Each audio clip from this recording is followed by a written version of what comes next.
તો નમસ્કાર મિત્રો, ફરી એકવાર આપ સૌનું હાર્દિક સ્વાગત છે શિવાંશ ડિજિટલ એકેડેમીના આ ડિજિટલ પ્લેટફોર્મમાં. તો મિત્રો, આપણે શું જાણીએ છીએ કે આગામી ખૂબ જ ટૂંકા સમયગાળામાં આઈકેડીએસસી અને મ્યુનિસિપાલિટી કોર્પોરેશનની સ્ટાફ નર્સની એક્ઝામ આવનાર છે. તો એ સ્ટાફ નર્સની એક્ઝામમાં તમને જનરલ સ્ટડી, ગુજરાતી વ્યાકરણ, ઇંગ્લિશ અને નર્સિંગના પ્રશ્નો પૂછાવાના છે. તો એ અંતર્ગત આજરોજ આપણે IKDSC general study golden MCQ part 3 જોવાના છીએ. તો જે વિદ્યાર્થી મિત્રો નવા છે એ લોકોને વિનંતી છે કે જો તમારે જનરલ સ્ટડીનો પાર્ટ 1 અને પાર્ટ 2 જોવાનો બાકી હોય તે નીચે તમને પિન સેક્શનમાં અને અથવા તો ઉપર તમારા ડિસ્પ્લે પર આઈ બટન છે, ત્યાંથી તમે પાર્ટ 1 અને પાર્ટ 2 જોઈ શકો છો. તો વધુ સમય ન લેતા શરૂ કરે છે આપણો આજના most important IKDSC general study golden MCQ part 3 વિશે. તો મિત્રો, અહીંયા દરેક પ્રશ્ન માટે તમને 20 સેકન્ડનો સમય આપવામાં આવશે અને જરૂર પડે ત્યાં તમે સ્ક્રીનશોટ લેતા જજો. તો શરૂ કરે આપણો આજનો ફર્સ્ટ ક્વેશ્ચન. તો ફર્સ્ટ ક્વેશ્ચન તમારી સામે ડિસ્પ્લે પર છે મિત્રો. 15 ઓગસ્ટે દિલ્હીમાં કયા સ્થળથી ધ્વજવંદન થાય છે? ઓપ્શન એ છે ચાંદની ચોક, ઓપ્શન બી છે કુતુબ મિનાર, ઓપ્શન સી છે દિલ્હી ગેટ અને ઓપ્શન ડી છે Lal Qila. Your time start now. તો તમારી એક્ઝામમાં જનરલ સ્ટડી પણ પૂછવાનું છે, તો એમાં આ પ્રકારના પ્રશ્નો પૂછે. ખાસ પાર્ટ 1 અને પાર્ટ 2 એક જોઈ લેજો, કારણ કે એમાં પણ મોસ્ટ ઇમ્પોર્ટન્ટ એમસીક્યુ આપણે ડિસ્કશન કરેલા છે. તો ચાલો મિત્રો, ફટાફટ નીચે કોમેન્ટ સેક્શનમાં રાઈટ આન્સર જણાવો.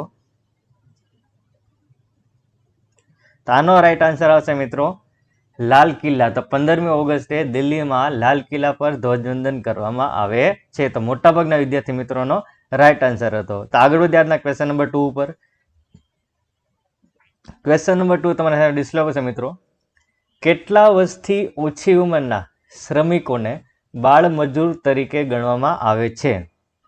ઓપ્શન એ આપેલો છે 12 વર્ષ, ઓપ્શન બી છે 15 વર્ષ, ઓપ્શન સી છે 18 વર્ષ અને ઓપ્શન ડી છે 14 વર્ષ. Your time start now. તો મિત્રો, કેટલા વર્ષથી ઓછી ઉંમરના શ્રમિક હોય તો તેને આપણે બાળ મજૂર તરીકે કન્સિડર કરી શકીએ. તો મિત્રો, આપણે જે ભણવામાં ચાઇલ્ડ લેબર એક્ટ આવે છે, તો એમાં આના વિશે ડિટેલમાં ડિસ્કશન કરેલું છે કે ચાઇલ્ડ લેબર એક્ટમાં ચાઇલ્ડ જે છે એની ઉંમર કેટલી હોય તો એને આપણે ચાઇલ્ડ કન્સિડર કરી શકીએ. તો એ જ અહીંયા તમને પૂછવામાં આવેલું છે. તો મોટાભાગના વિદ્યાર્થી મિત્રો કોમેન્ટ સેક્શનમાં રાઈટ આન્સર જણાવે છે. તો ખાસ યાદ રાખજો મિત્રો કે 14 વર્ષથી ઓછી ઉંમરના બાળક હોય, શ્રમિકો, એને આપણે બાળ મજૂર તરીકે કન્સિડર કરવાના છે. તો ક્લિયર થઈ ગયું મિત્રો? 14 વર્ષથી ઓછી એને આપણે બાળ મજૂર તરીકે કન્સિડર કરીએ છીએ. તો આગળ વધ્યા ક્વેશ્ચન નંબર 3 ઉપર. ક્વેશ્ચન નંબર 3 મોસ્ટ ટાઈમ મિત્રો. રાષ્ટ્રીય કુટુંબ નિયોજન ક્યારે અમલમાં આવેલ છે? પ્રશ્ન ખાસ સમજો મિત્રો કે રાષ્ટ્રીય કુટુંબ નિયોજન કે જેને આપણે નેશનલ ફેમિલી વેલફેર તરીકે ઓળખીએ છીએ. તો રાષ્ટ્રીય કુટુંબ નિયોજન એ ક્યારથી અમલમાં આવેલ છે? ઓપ્શન એ છે 1950, ઓપ્શન બી છે 1952, ઓપ્શન સી છે 1954 અને ઓપ્શન ડી છે 1956. Your time start now. તો મિત્રો, અહીંયા જેટલા પણ આપણે પ્રશ્નો ડિસ્કશન કરીએ છીએ એ બધા જ પ્રશ્નો તમારા માટે મોસ્ટ ટાઈમ છે, કારણ કે આ દરેક પ્રશ્નો અગાઉની પરીક્ષામાં પૂછાયેલા જ છે. પ્લસ આ પ્રશ્ન તમને પરીક્ષામાં પૂછાવાની વધુ શક્યતાઓ ધરાવે છે. એટલા માટે આપણે દરેક પ્રશ્નને ગોલ્ડન એમસીક્યુ એવું નામ આપેલું છે. તો મોટાભાગના મિત્રો નીચે કોમેન્ટ સેક્શનમાં રાઈટ આન્સર જણાવે છે. તો ખાસ યાદ રાખજો મિત્રો કે રાષ્ટ્રીય કુટુંબ નિયોજન જે છે એ 1952માં અમલમાં આવેલું છે. એટલે કે 1952 ઓપ્શન બી એ આપણો રાઈટ આન્સર થશે. તો ક્લિયર છે મિત્રો? તો આગળ વધીએ ક્વેશ્ચન નંબર 4 ઉપર. ક્વેશ્ચન નંબર 4 મિત્રો, 1 ટન એટલે કેટલા કિલોગ્રામ? મિત્રો, જનરલ સ્ટડીનો આ ક્વેશ્ચન છે કે 1 ટન એટલે કેટલા કિલોગ્રામ થાય?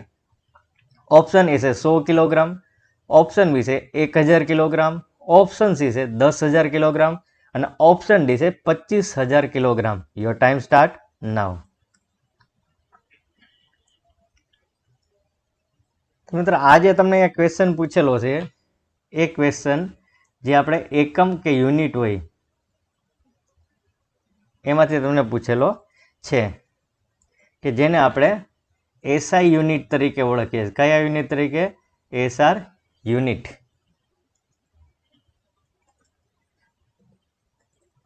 તો અહીંયા મિત્રો ખાસ યાદ રાખો કે 1 ટન એટલે આપણો રાઈટ આન્સર થશે 1000 કિલોગ્રામ. તો ક્લિયર છે મિત્રો? હવે તો યાદ રાખી લો, 1 ટન એટલે કેટલા કિલોગ્રામ? તો કે 1000 કિલોગ્રામ. ઓપ્શન બી એ આપણો રાઈટ આન્સર થશે. તો ક્લિયર મિત્રો? આગળ વધશું આજના ક્વેશ્ચન નંબર 5 ઉપર. ક્વેશ્ચન નંબર 5 મોસ્ટ ઇમ્પોર્ટન્ટ, વિશ્વ વસ્તી દિવસ ક્યારે ઉજવવામાં આવે છે? કે જેને આપણે વર્લ્ડ પોપ્યુલેશન ડે, ઇંગ્લિશમાં આપણે શું નામ આપીશું એને? વર્લ્ડ પોપ્યુલેશન ડે અથવા તો વિશ્વ વસ્તી દિવસ ક્યારે ઉજવવામાં આવે છે? મોસ્ટ ટાઈમ ક્વેશ્ચન મિત્રો, જરૂર પડે તો સ્ક્રીનશોટ લેતા જજો. ઓપ્શન એ છે 7 એપ્રિલ, ઓપ્શન બી છે 5 જૂન, ઓપ્શન સી છે 11 જુલાઈ અને ઓપ્શન ડી છે 15 September. Your time start now.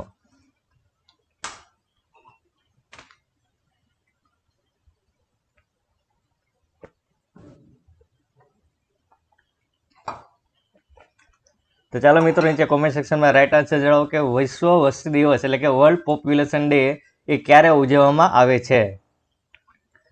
તો ખાસ યાદ રાખો મિત્રો કે વિશ્વ વસ્તી દિવસ અથવા તો વર્લ્ડ પોપ્યુલેશન ડે છે એ 11 જુલાઈના રોજ ઉજવવામાં આવે છે. એટલે કે ઓપ્શન સી એ આપણો રાઈટ આન્સર થશે. તો ક્લિયર છે મિત્રો? હવે જરૂર પડે તો સ્ક્રીનશોટ લેતા જજો અથવા બુકમાં લખતા જજો.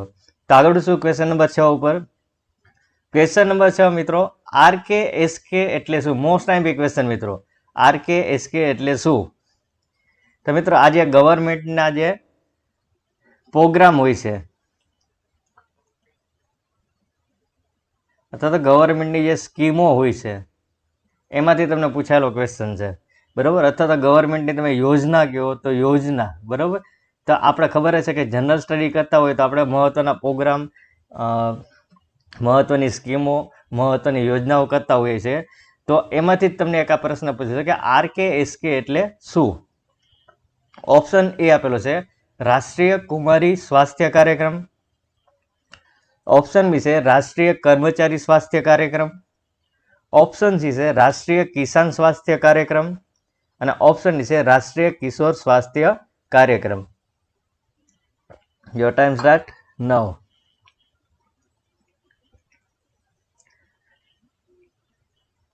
તો ચાલો મિત્રો નીચે કોમેન્ટ સેક્શનમાં રાઈટ આન્સર જણાવો કે RKSK એટલે શું?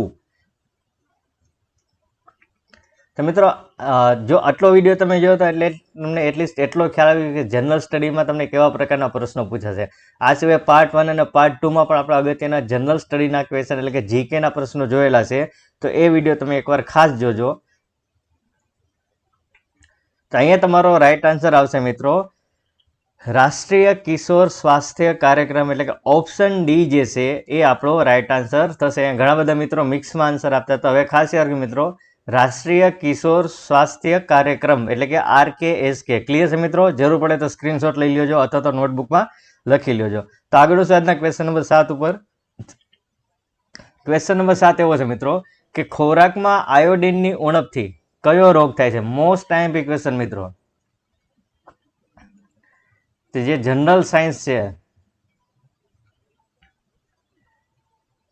જેને આપણે વિજ્ઞાન કે ટેકનોલોજી તરીકે ઓળખીએ છીએ એમાંથી આ પ્રશ્ન પૂછેલો છે. તો જનરલ સ્ટડી વાંચતા હશે એ લોકોને ખ્યાલ જ હશે કે વિજ્ઞાન અને ટેકનોલોજી અને સાયન્સ એ એક એનો વિષય છે. તેમાંથી આ પ્રશ્ન પૂછેલો છે. ખાસ કરીને જે અલગ અલગ પ્રકારના રોગો તૈયાર કરવાના, તો રોગોનો આ પ્રશ્ન એક તમને અહીંયા પૂછેલો છે કે ખોરાકમાં આયોડિનની ઉણપથી કયો રોગ થાય છે? ઓપ્શન એ છે સુક્તાન, ઓપ્શન બી છે ગોઈટર, ઓપ્શન સી છે મરાસ્મસ અને ઓપ્શન ડી છે scurvy. Your time start now. તો ચાલો મિત્રો મોસ્ટ ટાઈમ ક્વેશ્ચન છે કે આ ખોરાકમાં આયોડિનની ઉણપથી કેવા પ્રકારનો તો કયો રોગ થાય છે?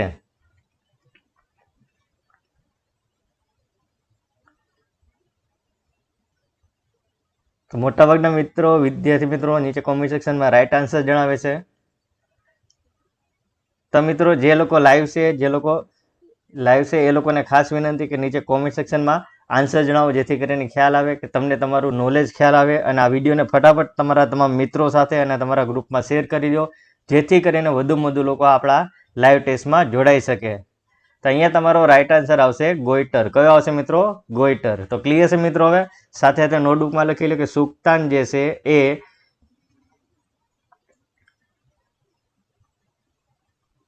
વિટામિન ડી મરાસ્મસ છે એ પ્રોટીનની ઉણપથી થાય. શેની ઉણપથી થશે મિત્રો? પ્રોટીનની ઉણપથી થશે. જ્યારે સ્કર્વી જે છે એ વિટામિન સીની ઉણપથી થશે. શેની ઉણપથી થશે મિત્રો?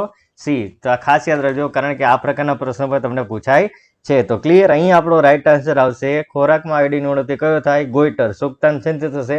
તો કે વિટામિન ડી અને કેલ્શિયમની ઉણપથી થાય. મરાસ્મસ છે પ્રોટીનની ઉણપથી થાય, એટલે કે પ્રોટીન ડેફિશિયન્સીથી થાય. જ્યારે સ્કર્વી જે છે એ વિટામિન સીની ડેફિશિયન્સીથી થાય છે. સાથે એ પણ મિત્રો ખાસ રાખો કે વિટામિન સીનું બીજું નામ પણ પૂછે છે. તો વિટામિન સીનું બીજું નામ છે એસ્કોર્બિક એસિડ. શું નામ છે? Ascorbic acid. ખાસ યાદ રાખજો મિત્રો, તમારી નોટબુકમાં લખી લેજો, કારણ કે આ પ્રશ્ન પણ અગાઉની પરીક્ષામાં પૂછાયેલો છે કે વિટામિન સી બીજા કયા નામે ઓળખવામાં આવે છે. તો રાઈટ આન્સર આવશે એસ્કોર્બિક એસિડ. તો ક્લિયર છે મિત્રો. આગળ શું ક્વેશ્ચન નંબર 8 ઉપર. ક્વેશ્ચન નંબર 8 એવો છે મિત્રો કે વર્તમાન પત્રોમાં વપરાતો કાગળ ભારતમાં ક્યાં બને છે?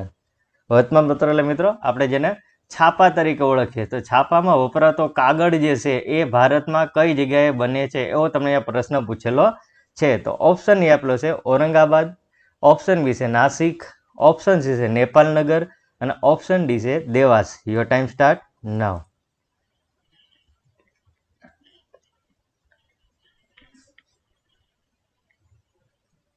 તો ચાલો મિત્રો નીચે કોમેન્ટ સેક્શનમાં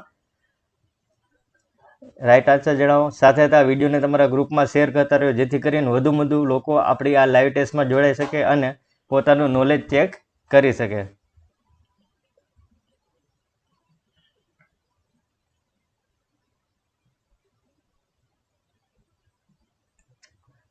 તો અહીંયા તમારો રાઈટ આન્સર આવશે મિત્રો કે વર્તમાન પત્રમાં વપરાતો કાગળ જે છે એ નેપાલનગરમાં બને છે. ક્યાં બને છે મિત્રો? નેપાલનગરમાં. તો યાદ રાખી લેજો કે છાપામાં જે કાગળ વપરાય એ ક્યાં બને છે? તો કે નેપાલનગરમાં. તો ક્લિયર છે મિત્રો. આગળ શું ક્વેશ્ચન 9 ઉપર. ક્વેશ્ચન નંબર 9 એવો છે મિત્રો કે દુનિયાનું સૌથી ઊંચું સસ્તન પ્રાણી કયું છે? ઓપ્શન એ છે હાથી, ઓપ્શન બી છે ઊંટ, ઓપ્શન સી છે જીરાફ અને ઓપ્શન ડી છે ગાય. યોર ટાઈમ સ્ટાર્ટ નાઉ. મિત્રો પ્રશ્ન ખાસ ધ્યાનથી સમજજો. તમને અહીંયા શું પૂછ્યું? સૌથી ઊંચું પ્રાણી. એ મગજમાં રાખીને તમારે જવાબ આપવાનો છે.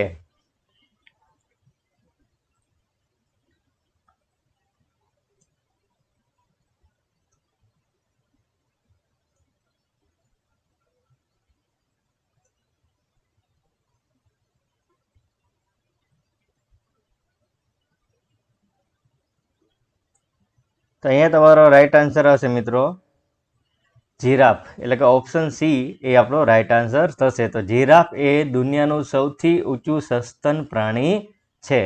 ક્લિયર મિત્રો. હવે તો આગળ શું ક્વેશ્ચન 10 ઉપર. ક્વેશ્ચન 10 એવો છે મિત્રો, મોસ્ટ આઈમ્પી ક્વેશ્ચન કે ગુજરાતમાં રાષ્ટ્રીય ઉદ્યાનો કેટલા છે? ઓપ્શન એ છે 5, ઓપ્શન બી છે 4, ઓપ્શન સી છે 6 અને ઓપ્શન ડી છે 2. Your time start now.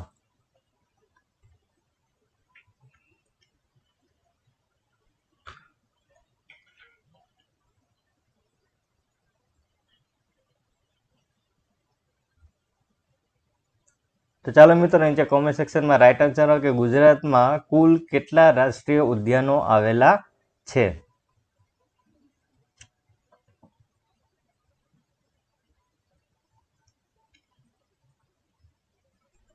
તો ખાસ યાદ રાખજો મિત્રો કે ગુજરાતમાં કુલ 4 રાષ્ટ્રીય ઉદ્યાનો આવેલા છે. તો ક્લિયર છે મિત્રો. હવે ગુજરાતના રાષ્ટ્રીય ઉદ્યાનો પૂછે તો કેટલા આવશે? 4. તો ક્લિયર મિત્રો. આગળ વધીએ ક્વેશ્ચન નંબર 11 ઉપર.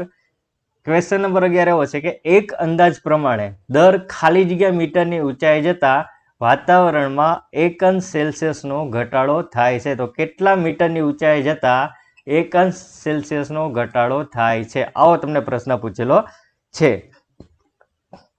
ઓપ્શન એ છે 136 મીટર, ઓપ્શન બી છે 185 મીટર, ઓપ્શન સી છે 165 મીટર અને ઓપ્શન ડી છે 265 metre. Your time start now.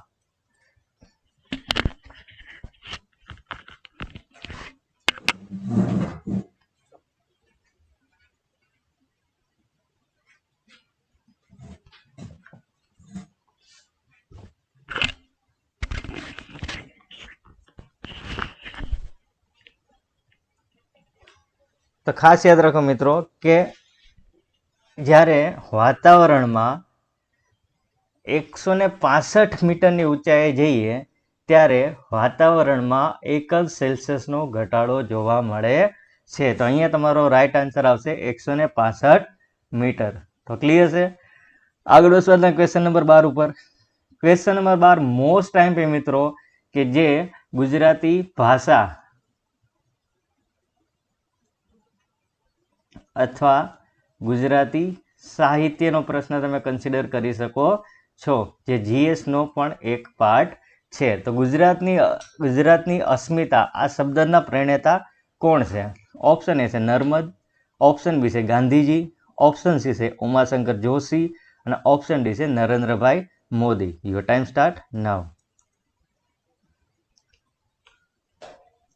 તો મિત્રો આપ ફટાફટ આ વિડીયોની લિંક તમારા મિત્રો સાથે શેર કરી દો, જેથી કરીને વધુ મિત્રો આપણે આ લાઈવ ટેસ્ટમાં જોડાઈ શકે અને એ લોકોને પણ આ વિડીયોનો લાભ લઈ શકે. સાથે સાથે જનરલ સ્ટડીનો પાર્ટ 1 અને પાર્ટ 2 આપણે અપલોડ કરેલો છે, એ જોવાનો બાકી હોય તો પહેલાં એકવાર એ જોઈ લેજો, કારણ કે તેમાં પણ આપણે મોસ્ટ ટાઈમથી જનરલ સ્ટડીના ક્વેશ્ચન ડિસ્કશન કરેલા છે. તો અહીંયા તમારો રાઈટ આન્સર આવશે કવિ નર્મદ. તો ગુજરાતની અસ્મિતા આ શબ્દના પ્રેરણાતા કોણ છે?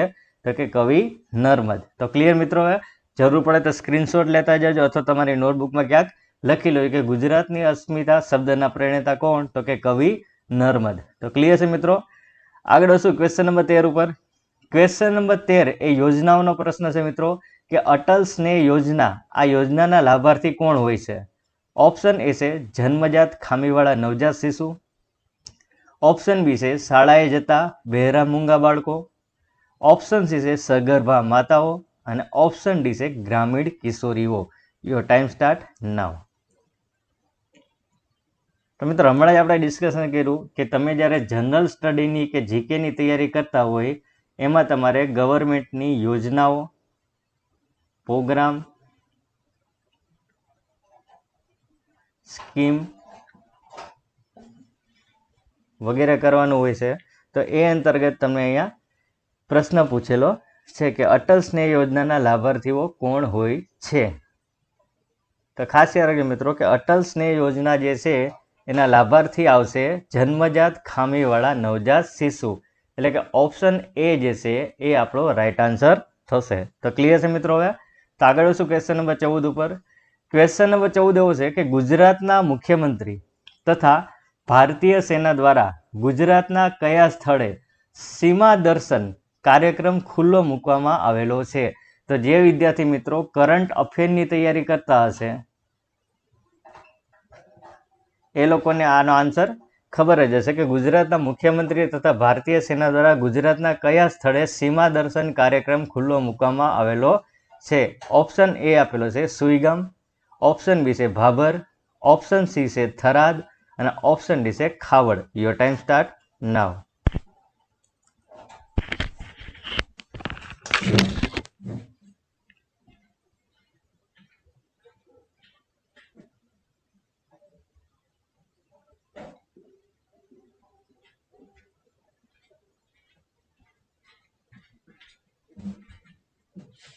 ખાસ યાદ રાખો મિત્રો, અહીંયા તમારો રાઈટ આન્સર આવશે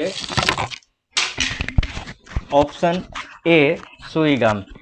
તો મિત્રો ખાસ યાદ રાખો કે સુઈગામ જે છે તેમાં ભારતીય સેના અને ગુજરાતના મુખ્યમંત્રી દ્વારા સીમા દર્શન માટેનો કાર્યક્રમ ખુલ્લો મૂકવામાં આવેલો છે.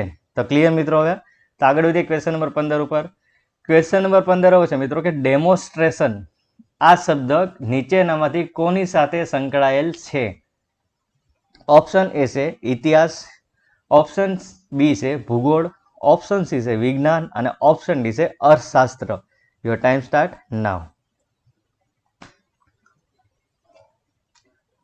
તો મિત્રો આઈ હોપ કે આટલો વિડીયો જોયા પછી તમને એટલો તો ખ્યાલ આવી ગયો છે કે જનરલ સ્ટડી એટલે કે જીકેની જો તમે તૈયારી કરતા હોય તો એમાં કેવા કેવા પ્રકારના કયા કયા વિષયમાંથી પ્રશ્ન પૂછાય એટલો તમને આઈડિયા આવી ગયો હશે. તો અહીંયા ખાસ યાદ રાખો મિત્રો કે ડેમોન્સ્ટ્રેશન જે છે એ અર્થશાસ્ત્ર સાથે જોડાયેલો શબ્દ છે. તો ક્લિયર છે મિત્રો? હવે અહીંયા આપણો રાઈટ આન્સર આવશે અર્થશાસ્ત્ર, એટલે કે આપણે જેને ઇકોનોમી તરીકે ઓળખીએ છીએ. ઇકોનોમિક્સ તરીકે ઓળખીએ છીએ એ. તો ક્લિયર મિત્રો? તો ડેમોન્સ્ટ્રેશન એ અર્થશાસ્ત્ર કે ઇકોનોમિક્સ સાથે જોડાયેલો શબ્દ છે. તો આગળ વધશું ક્વેશ્ચન નંબર 16 ઉપર. ગાંધીજી કઈ સાલમાં આફ્રિકાથી ભારત પરત ફર્યા હતા? તો મિત્રો જે લોકોએ ગુજરાતનો ઇતિહાસ વ્યવસ્થિત વાંચેલો હશે એ લોકોને ઓટોમેટિક આનો જવાબ આવડી જશે કે ગાંધીજી કઈ સાલમાં આફ્રિકાથી ભારત પરત ફરેલા હતા. ઓપ્શન એ છે 1910, ઓપ્શન બી છે 1915, ઓપ્શન સી છે 1917 અને ઓપ્શન ડી છે 1912. Your time start now.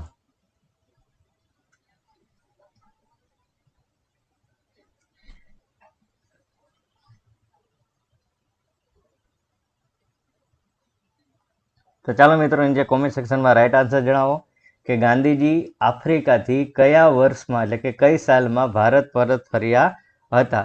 તો અહીંયા તમારો રાઈટ આન્સર આવશે 1915, એટલે કે ઓપ્શન બી જે છે એ તમારો રાઈટ આન્સર થશે. તો ક્લિયર છે મિત્રો? હવે તો આગળ ચાલતા ક્વેશ્ચન નંબર 17 ઉપર. ક્વેશ્ચન નંબર 17 મિત્રો ખાસ યાદ રાખો, ભારતમાં સૌ પ્રથમ પવનચક્કી કયા રાજ્યમાં શરૂ કરવામાં આવેલ હતી? ઓપ્શન એ છે ગુજરાત, ઓપ્શન બી છે મહારાષ્ટ્ર, ઓપ્શન સી છે તામિલનાડુ અને ઓપ્શન ડી છે Goa. Your time start now. તો મિત્રો આ વિડીયોની લિંક તમારા મિત્રો સાથે શેર કરો જેથી કરીને વધુ મિત્રો આપણા લાઈવ ટેસ્ટમાં જોડાઈ શકે અને એક્ઝામ પહેલા એ લોકોને જનરલ સ્ટડીની તમામ પ્રિપેરેશન થઈ જાય. તો અહીંયા ખાસ યાદ રાખજો મિત્રો કે ભારતમાં સૌ પ્રથમ પવનચક્કી એ તામિલનાડુ સ્ટેટમાં એટલે કે તામિલનાડુ રાજ્યમાં શરૂ કરવામાં આવેલી હતી. એટલે કે અહીંયા ઓપ્શન સી એ આપણો રાઈટ આન્સર થશે. તો ક્લિયર મિત્રો? આગળ વધીએ ક્વેશ્ચન નંબર 18 ઉપર. ક્વેશ્ચન 18, સિકલ સેલ એનિમિયા એ કેવા પ્રકારનો રોગ છે? તો હમણાં જ આપણે એક આગળના પ્રશ્નમાં ડિસ્કસ કર્યું કે જનરલ સ્ટડીની તમે તૈયારી કરતા હોય તો એમાં તમારે સામાન્ય વિજ્ઞાન તૈયાર કરવું પડે. સામાન્ય વિજ્ઞાન, એમાં પણ તમારે શરીર શાસ્ત્ર, બરાબર? તો આ તમને એમાંથી જ પૂછાયેલો પ્રશ્ન છે, અથવા તો એમાં પણ તમે અલગ અલગ પ્રકારના વિવિધ રોગો તેમાંથી આ પ્રશ્ન પૂછાયેલો છે. સિકલ સેલ એનિમિયા કેવા પ્રકારનો રોગ છે? ઓપ્શન એ છે વાહકજન્ય, ઓપ્શન બી છે લોહ તત્વની ઉણપથી થતો રોગ, ઓપ્શન સી છે રસીકરણથી અટકાવી શકાય તેવો રોગ અને ઓપ્શન ડી છે જનીન સંબંધી રોગ. Your time start now.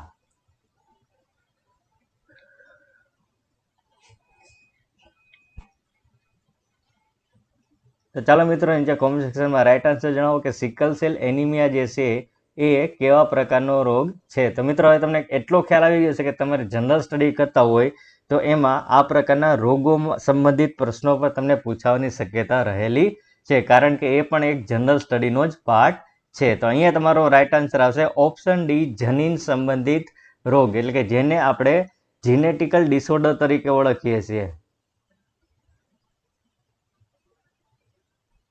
તો ક્લિયર છે મિત્રો? હવે તો જીનેટિકલ ડિસઓર્ડર અથવા તો જનીન સંબંધિત રોગ છે. તો સિકલ સેલ એનિમિયા કેવો રોગ થયો? તો કે જનીન સંબંધિત અથવા તો જીનેટિકલ ડિસઓર્ડર. તો સ્ક્રીનશોટ લઈ લેજો મિત્રો, અને જો તમે આ વિડીયોની પીડીએફ જોવા માંગતા હોય તો આપણી ટેલિગ્રામ ચેનલ શિવાંશ ડિજિટલ એકેડેમીમાં તમને આ આખી પીડીએફ મળી જશે. તો આગળ વધશું આ ક્વેશ્ચન નંબર 19 ઉપર.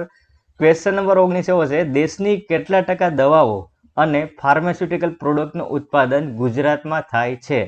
ઓપ્શન એ છે 20%, ઓપ્શન બી છે 45%, ઓપ્શન સી છે 60% અને ઓપ્શન ડી છે 75%. Your time start now.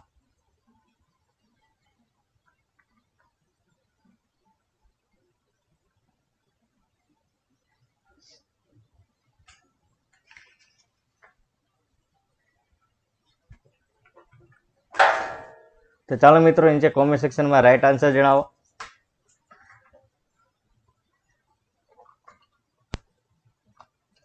તો અહીંયા તમારો રાઈટ આન્સર આવશે મિત્રો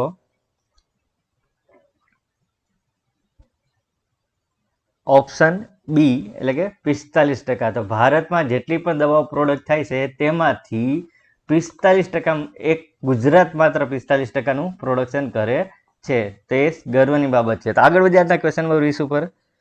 ક્વેશ્ચન નંબર 20, ફ્લોરોસિસ સંબંધે શું ખોટું છે? ઓપ્શન એ છે દાંતનો રોગ છે, ઓપ્શન બી છે હાડકાનો રોગ છે.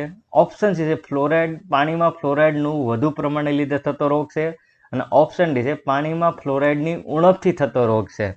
તો ચાલો મિત્રો નીચે કોમેન્ટ સેક્શનમાં રાઈટ આન્સર જણાવો. Your time start now. તો મિત્રો આ પણ તમને જનરલ સ્ટડીના સામાન્ય વિજ્ઞાનમાંથી પૂછાયેલો પ્રશ્ન છે. તો જનરલ સ્ટડી તમે કરતા તો તમારે ઓલમોસ્ટ બધા જ સબ્જેક્ટ તૈયાર કરવા પડે.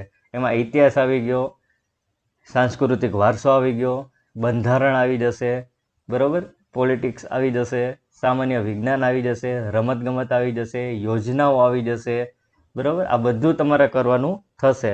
તો અહીંયા તમને પ્રશ્ન પૂછેલો છે કે ફ્લોરોસિસ સંબંધે નીચેનામાંથી શું ખોટું છે? તો એ દાંતનો રોગ છે તો કે રાઈટ, હાડકાનો રોગ છે તો કે રાઈટ, પાણીમાં ફ્લોરાઇડના વધુ પ્રમાણને લીધે થતો રોગ છે તો કે એ પણ સાચું છે, પણ પાણીમાં ફ્લોરાઇડની ઉણપથી થતો રોગ છે તો એ ખોટું આવશે મિત્રો. તો અહીંયા તમારો રાઈટ આન્સર થશે ઓપ્શન ડી, પાણીમાં ફ્લોરાઇડની ઉણપથી થતો રોગ છે. તો એ ઉણપથી નથી થતો, એ શેનાથી થાય છે કે ફ્લોરાઇડના વધુ પ્રમાણને લીધે થાય છે. તો ક્લિયર છે મિત્રો. હવે તો આગળ શું ક્વેશ્ચન નંબર 21 ઉપર. ક્વેશ્ચન નંબર 21 એવો છે, સમગ્ર વિશ્વમાં ચાના ઉત્પાદનમાં કયો દેશ પ્રથમ સ્થાન ધરાવે છે? ઓપ્શન એ છે ભારત, ઓપ્શન બી છે ચીન, ઓપ્શન સી છે શ્રીલંકા અને ઓપ્શન ડી છે Malaysia. Your time start now.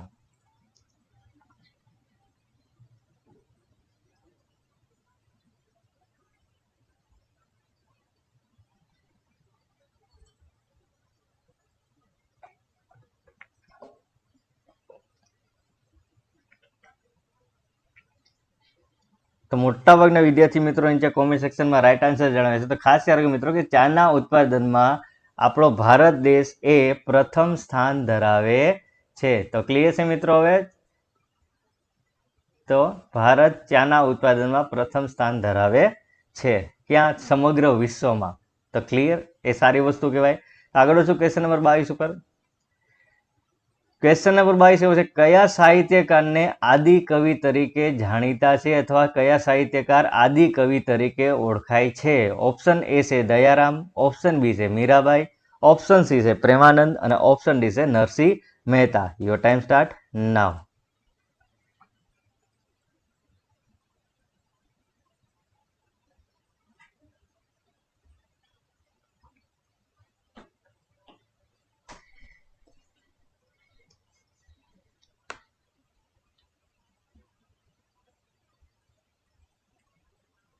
તો અહીંયા તમારો રાઈટ આન્સર છે મિત્રો ઓપ્શન ડી નરસિંહ મહેતા. તો નરસિંહ મહેતા જે છે એ આદિકવિ અથવા તો આદ્ય કવિ તરીકે ઓળખાય છે. બરોબર, આદિકવિ પૂછે કે આદ્ય કવિ પૂછે તો બંનેનો જવાબ શું આવશે મિત્રો? નરસિંહ મહેતા. તો ક્લિયર છે મિત્રો. હવે જરૂર પડે ત્યાં સ્ક્રીનશોટ લેતા જજો અથવા તમારી નોટબુકમાં આન્સર લખતા જજો. તો આગળ વધ્યા હતા ક્વેશ્ચન નંબર 23 ઉપર. ક્વેશ્ચન નંબર 23 પણ ગુજરાતી સાહિત્યનો પ્રશ્ન છે. ધૂમકેતુ તખલ્લુસથી કયા સાહિત્યકાર જાણીતા છે? ઓપ્શન એ છે ગૌરીશંકર જોશી, ઓપ્શન બી છે ઉમાશંકર જોશી, ઓપ્શન સી છે કનૈયાલાલ મુનશી અને ઓપ્શન ડી છે આનંદ શંકર ધ્રુવ. Your time start now.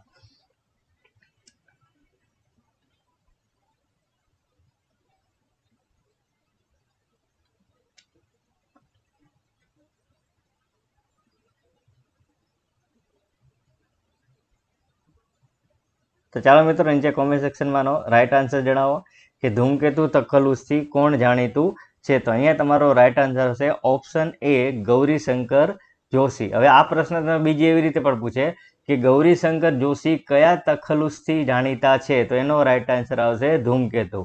તો ક્લિયર છે મિત્રો. ધૂમકેતુ એટલે ગૌરીશંકર જોશી અને ગૌરીશંકર જોશીનું તખલ્લુસ અથવા વિરુદ્ધ અથવા ઉપનામ તો કે ધૂમકેતુ. ક્લિયર છે મિત્રો. હવે તો આગળ સારના ક્વેશ્ચન નંબર 24 ઉપર. Question number 24 most time pay મિત્રો આ જે ક્વેશ્ચન છે તમને બંધારણમાંથી પૂછાયેલો છે અથવા તો પોલિટીમાંથી પૂછાયેલો પ્રશ્ન છે કે ડોક્ટર બાબા સાહેબ આંબેડકરે કયા મૂળભૂત હકને બંધારણનો આત્મા કહેલો છે? ઓપ્શન એ છે ધાર્મિક સ્વતંત્રતાના હકને, ઓપ્શન બી છે સાંસ્કૃતિક અને શૈક્ષણિક હકને, ઓપ્શન સી છે નાગરિકતાના હકને અને ઓપ્શન ડી છે બંધારણીય ઇલાજોના હકને. Your time start now. તો જે વિદ્યાર્થી મિત્રોએ બંધારણ તૈયાર કરેલું હશે અથવા બંધારણ વાંચેલું હશે ક્યારે પણ, તો એ લોકોને આ પ્રશ્ન આવડી જશે, કારણ કે આ પ્રશ્ન દરેક એક્ઝામમાં વારંવાર પૂછાતો પ્રશ્ન છે કે ડૉક્ટર બાબા સાહેબ આંબેડકરે કયા મૂળભૂત હકને બંધારણનો આત્મા કહેલો છે? તો અહીંયા તમારો રાઈટ આન્સર આવશે ઓપ્શન ડી, બંધારણીય ઇલાજોનો હક. તો ક્લિયર છે મિત્રો? હવે તો અહીંયા ઓપ્શન ડી એ તમારો રાઈટ આન્સર થશે. તો ક્લિયર છે મિત્રો? હવે તો આગળ ઉસ્તાદના ક્વેશ્ચન નંબર 25 ઉપર. ક્વેશ્ચન નંબર 24 વધતા પહેલા મિત્રો, જો આ વિડીયો તમને ઉપયોગી થયો હોય તો આ વિડીયોને તમારા તમામ મિત્રો સાથે, તમારા ગ્રુપ સાથે અથવા તો તમારા કોઈ પણ જાણીતા કે જે અલગ અલગ કોમ્પિટિટિવ એક્ઝામની તૈયારી કરતા હોય એ લોકો સાથે શેર કરી દો, જેથી કરીને એ લોકોને પણ આ વિડીયોનો લાભ મળી શકે. અને સાથે સાથે આપણી આ શિવાંશ ડિજિટલ એકેડેમી યુટ્યુબ ચેનલને આજે જ સબસ્ક્રાઇબ કરીને નોટિફિકેશન માટેનું બેલ આઇકોન પ્રેસ કરી દો, જેથી કરીને જ્યારે પણ આવા અગત્યના વિડીયો અપલોડ કરવામાં આવે તો તેની તમને સૌથી પહેલાં અને સરળતાથી નોટિફિકેશન મળી રહે. અને આ જ ચેનલ પર આપણે એક મોડલ ટેસ્ટ પણ લેવાના છીએ. તો ક્વેશ્ચન 25 તમારી સામે ડિસ્પ્લે પર છે મિત્રો, કે તાજેતરમાં યોજાયેલા વન ડે વર્લ્ડ કપ માટે ભારતીય ક્રિકેટ બોર્ડે કયા અભિનેતાને બ્રાન્ડ એમ્બેસેડર તરીકે જાહેર કરેલા હતા? મિત્રો વર્લ્ડ કપ આપણે જોયેલો છે, પણ આ પ્રશ્ન કોઈ દી આપણે જોયેલો હશે નહીં કે તાજેતરમાં યોજાયેલા વર્લ્ડ કપ માટે ભારતીય ક્રિકેટ બોર્ડે કયા અભિનેતા, શું પૂછેલું છે, કયા અભિનેતાને બ્રાન્ડ એમ્બેસેડર તરીકે જાહેર કરેલા હતા? ઓપ્શન એ છે અમિતાભ બચ્ચન, ઓપ્શન બી છે શાહરૂખ ખાન, ઓપ્શન સી છે અક્ષય કુમાર અને ઓપ્શન ડી છે વિજય દેવરકુંડા. Your time start now. તો મિત્રો આટલા પ્રશ્નો જોયા પછી એટલીસ્ટ તમને ખ્યાલ આવી ગયો કે જીએસ માટે તમને અલગ અલગ ઘણા બધા વિષયો કરવા પડે છે, પણ એવી તૈયારી ના કરવી હોય તો આપણે જનરલ સ્ટડીના એક પાર્ટ 1, પાર્ટ 2 અને આ પાર્ટ 3 3 વિડીયો અપલોડ કરેલા છે. તો એકવાર એ 3 જોઈ લો, કારણ કે દરેક પ્રશ્નો તમારા માટે મોસ્ટ આઈએમપી છે. સાથે સાથે આ વિડીયોને શેર કરી દેજો તમારા મિત્રો સાથે. તો અહીંયા તમારો રાઈટ આન્સર આવશે ઓપ્શન બી, શાહરૂખ ખાન. તો શાહરૂખ ખાન જે છે એને વન ડે વર્લ્ડ કપ જે હમણાં યોજાયેલો હતો તેના માટે બ્રાન્ડ એમ્બેસેડર તરીકે જાહેર કરેલા હતા. કોણે? તો કે ભારતીય ક્રિકેટ બોર્ડે. તો ક્લિયર છે મિત્રો? હવે તો આઈ હોપ કે આ વિડીયો તમને ઉપયોગી થયો હશે. આવા જ અગત્યના વિડીયો માટે અને શિવાંશ ડિજિટલ એકેડેમીની અગત્યની અપડેટ મેળવવા માટે શિવાંશ ડિજિટલ એકેડેમીને અલગ અલગ પ્લેટફોર્મ જેમ કે YouTube channel, Telegram channel, Insta page, Facebook page અને મેલ આઈડી અને શિવાંશ ડિજિટલ એકેડેમીની સાઇટની આજે જ મુલાકાત લો. ત્યાં તમે બધા જ મટીરિયલ અને વિડીયો ફ્રી ઓફ કોસ્ટમાં મળી જશે. તો મળીએ છીએ આવતીકાલે એક નવા જ વિડીયો લેક્ચર સાથે. ત્યાં સુધી આપ સૌને બેસ્ટ ઓફ લક અને best reading. Thank you all of you.